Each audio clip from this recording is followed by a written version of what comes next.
Empresários de Ribeirão Preto que tiveram as atividades suspensas diante das restrições cobram medidas de auxílio. Eles afirmam que não vão conseguir arcar com o pagamento dos impostos e se sentem satisfeitos com o valor dos tributos. O bar e restaurante do Paulo, no centro de Ribeirão Preto, amarga os efeitos da pandemia. No ano passado, durante o período mais crítico, a média de faturamento caiu em 70%. E o empresário teve de recorrer a empréstimos. Contratou 3 por meio de programas de apoio do governo federal. Ajuda considerada essencial para não quebrar. Só que agora eles estariam vencendo agora em abril. Aí a quebradeira ia ser geral. Ninguém tem condição de começar a pagar empréstimos com prestações tão caras. O governo federal mais uma vez nos ajudou e está prorrogando esse início de pagamento, essa carência por mais 6 meses. Agora, se falarmos em governo estadual e governo municipal, que estão mais em contato com a gente aqui, não recebemos muito apoio, nem financeiro, e algumas medidas que nós alertamos que poderia diminuir a fase de contágio e mortes e tudo, também não foram muito escutadas. O Paulo também é dono de uma casa lotérica e de um empório. Tinha 70 funcionários nesses setores. Hoje são apenas 30. Esperava que a virada do ano trouxesse um alívio, mas o cenário está sendo diferente. A aceleração no número de casos de Covid e mortes levou a novas medidas ainda mais restritivas. O problema é que os impostos estão para vencer. Por exemplo, taxa de funcionamento. Desde quando que não funciona? É uma taxa baixa? É uma taxa baixa. Mas o governo municipal poderia ter tido um pouco mais de sensibilidade, um pouquinho mais de tato para evitar isso daí. O boleto com a taxa de funcionamento chegou esse mês para a Luciana. A cobrança é de R$ 780 e venceu no último dia 15. Dona de uma tradicional academia no Jardim Irajá, ela está impedida de abrir as portas do estabelecimento e exercer a atividade que não é considerada essencial.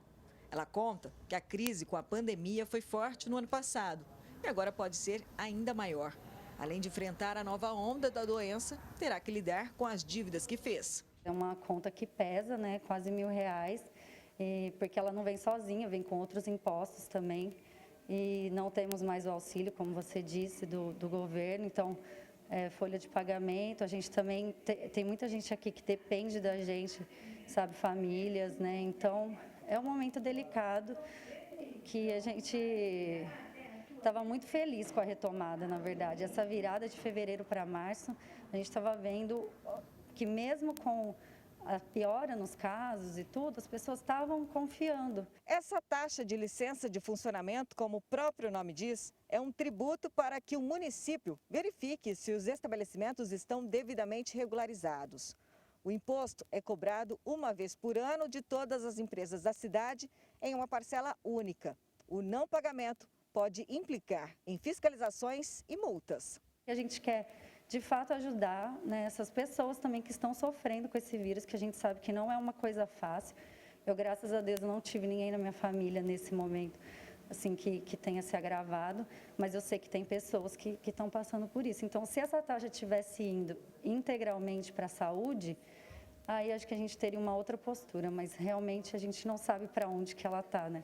Para Vitor, também dono de uma academia de ginástica, o mínimo nesse momento era a prefeitura permitir a negociação do prazo de pagamento de taxas e renovações de licenças ou até estipular o valor proporcional ao período da permissão para o efetivo funcionamento do estabelecimento, considerando as medidas sanitárias de combate à doença. Não adianta eu chegar lá e falar, mas a academia parou.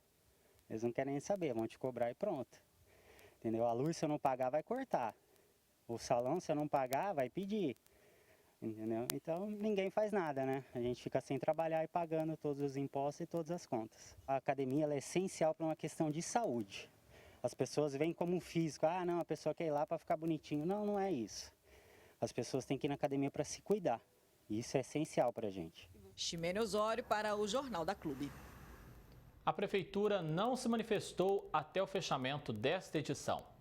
E para falarmos mais sobre esse assunto, tenho o prazer de conversar agora com o Rodrigo Lemes. O Rodrigo é professor em administração. Rodrigo, os empresários receberam então essa taxa de funcionamento, mas veja só, com as portas fechadas. Essa ironia castiga ainda mais esses empresários, a nossa economia. Ótima tarde para você. Muito obrigado para você também e para todo mundo que nos assiste.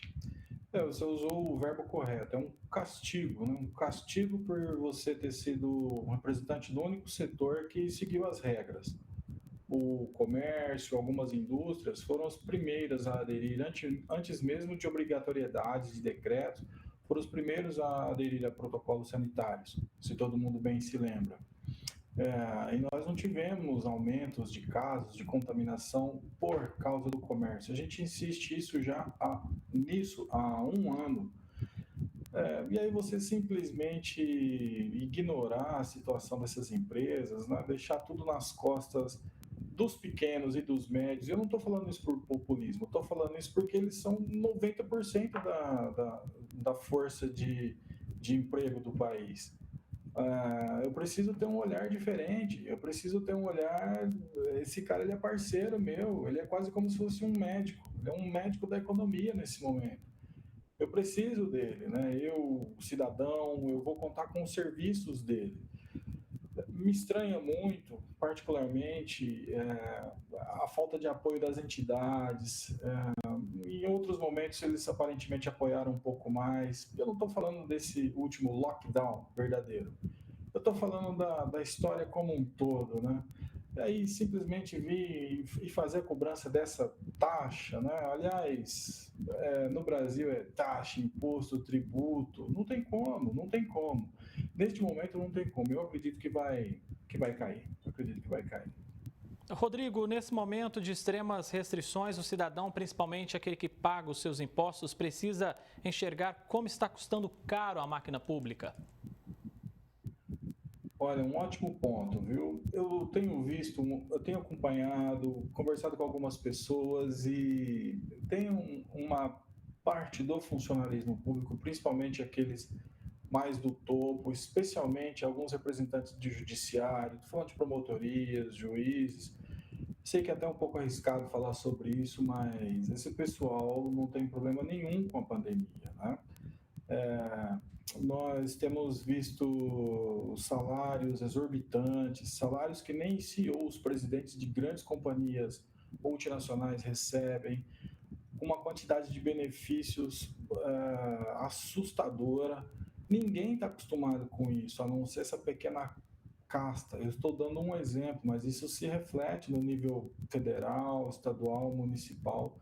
E o maior custo do erário público brasileiro é com o funcionalismo. Nós não somos contra funcionário público, nós precisamos deles, precisamos do trabalho deles, e agora nós precisamos, inclusive, que eles tenham a sua cota de sacrifício, já que estamos todos assim, perdendo empregos, fechando empresas, perdendo clientes, sem nenhum tipo de horizonte mais tranquilo à frente. Os verdadeiros causadores de toda essa história precisam pôr a mão na consciência e participar um pouco. Pois é, Rodrigo, situação difícil, não é, dos empresários, dos trabalhadores. Vamos torcer aí por dias melhores, né? Rodrigo Lemes, professor de administração, muitíssimo obrigado pela sua presença, sua participação aqui no Jornal da Clube. Ok, obrigado.